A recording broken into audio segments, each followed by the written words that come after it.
Fabric Warehouse does not support computed columns in tables, so the way to emulate it is to actually split the table into a standard table with no computed columns, and then add a view as well, which references said table and adds those computed columns as expressions.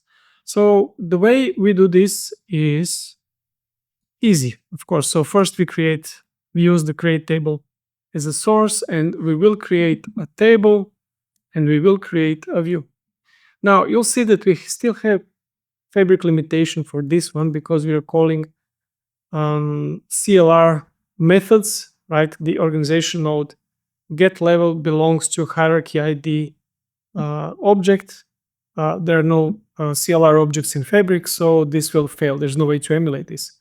However, if I, for example, copy this into our Scratchpad and start changing things, for example, if I just remove the get level, all right, there's no more view because there are no computed columns. If I change the expression to, for example, be anything that is not a call to a method, let's say 1 plus 2 minus 3, you'll see, oh yeah, actually now everything is fine. We have a table created, plus we have a view, and the view works just as expected. Now, if we remove this from here and go back to our workspace, let's find that table again and see how is it used. Let's go to human resources v employee. We'll see that, okay, instead of human resources employee, we are actually referencing v employee computed.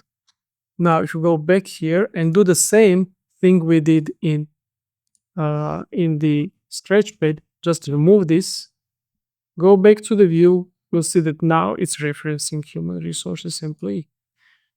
If I now go here revert to original, override source, and change this again to, for example, just 1, now there's no limitation detected, and also this is referencing the employee computed as well.